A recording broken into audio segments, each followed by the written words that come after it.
हलाल था नमाज, वो नमाज के अंदर हराम हो जाएगी।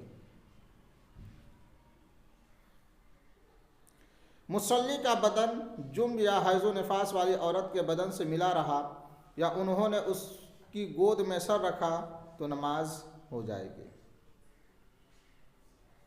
यानी नमाजी का बदन जुम्ब यानी जिसे एहतलाम वगैरह हो गया हो, या हैज़ो निफास वाली औरत के बदन से टच रहा उसका बदन, या उसकी गोद में सर रख करके अगर सोया तो उसकी नमाज हो जाएगी। मुसल्ली के बदन पर नजिस कबूतर बैठा, नमाज हो जाएगी। नमाजी के ऊपर अगर नजिस कबूतर बैठा तो उसकी नमाज हो जाएगी। जिस जगह नमाज पढ़े उसके ताहिर होने से मुराद मौज़अ सुजूदो कदम यानी सजदा और पाँव रखने की जगह का पाक होना है। जिस चीज़ पर नमाज पढ़ता हो उसके सब हिस्सा का पाक होना शर्त सिहत नमाज नहीं।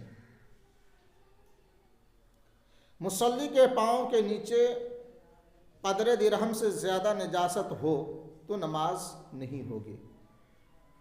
अगर नमाजी के पैर के नीचे 1 दिरहम से ज़्यादा अगर निजासत है तो उसकी नमाज नहीं होगी। गोबर है, ये भी निजासत ही है। यूं ही अगर दोनों पाँव के नीचे थोड़ी थोड़ी निजासत है कि अगर दोनों को जमा करने से 1 दिरहम हो जाएगी, और अगर एक कदम की जगह पाक थी और दूसरा कदम जहाँ रखेगा नापाक है, उसने उस पाँव को उठाकर नमाज पढ़ी तो हो जाएगी। हाँ, बेज़रूरत एक पाँव पर खड़े होकर नमाज पढ़ना ये मकरूह है। अगर आप ऐसी जगह पे हैं कि एक पैर के नीचे निजासत नहीं है, दूसरे पे निजासत है, तो अगर आपने एक पैर उठा करके नमाज पढ़ा तो आपकी नमाज हो जाएगी, मगर ऐसा करना बिला ज़रूरत मकरूह है।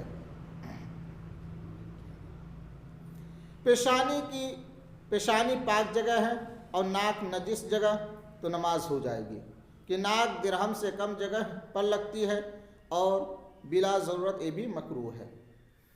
अगर नमाज पढ़ रहे हैं हम ऐसी जगह पे हैं कि पेशानी का जगह पाक है और नाक निजासत पे पड़ रहा है तो नमाज हो जाएगी, चूँकि जो नाक जो लगेगा ज़मीन से जो मस होगा वह 1 दिरहम से कम होगा, इसलिए उसकी नमाज हो जाएगी।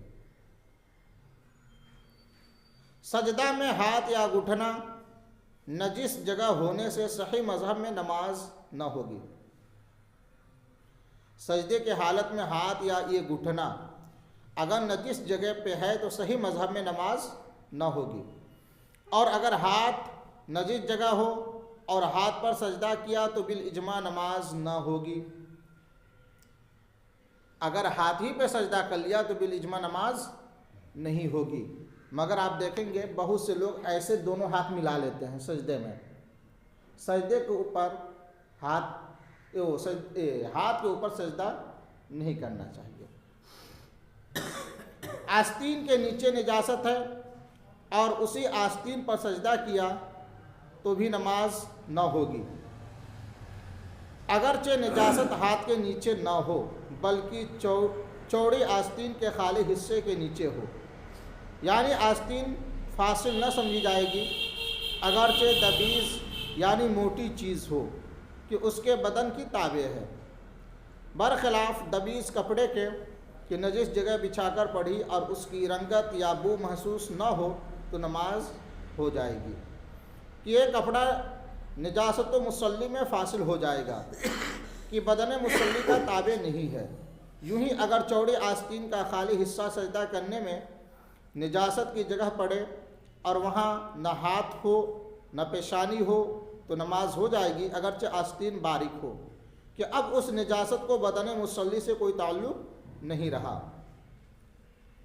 अगर सजदा करने में दामन वगैरह नजीस ज़मीन पर पड़े तो मुदिर नहीं यानी नुकसानदेह नहीं।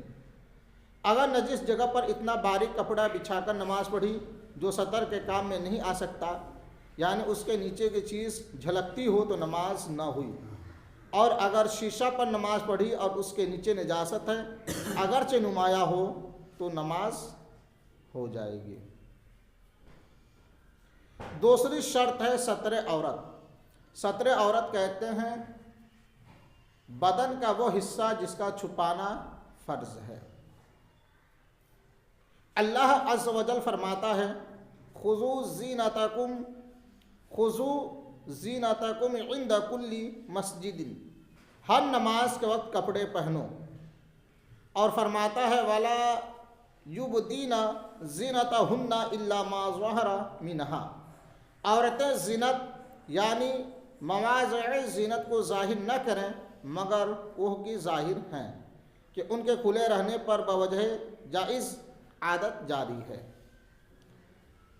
तो सत्र औरत यानी जब नमाज के लिए आएँ तो हमें और आपको चाहिए कि हम अपने कपड़े को अच्छी तरह से देख लें।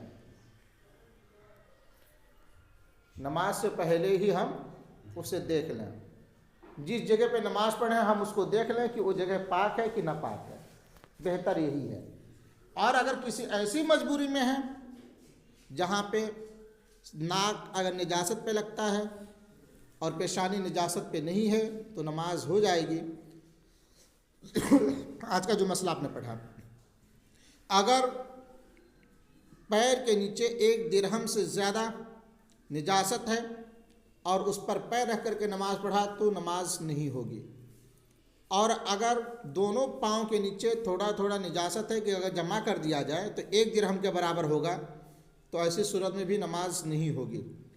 अगर एक पैर पे निजासत है दूसरे पे नहीं है और एक पैर को उठा के नमाज पढ़ा तो उसकी नमाज हो जाएगी, मगर बिला ज़रूरत ऐसा करना मकरूह है।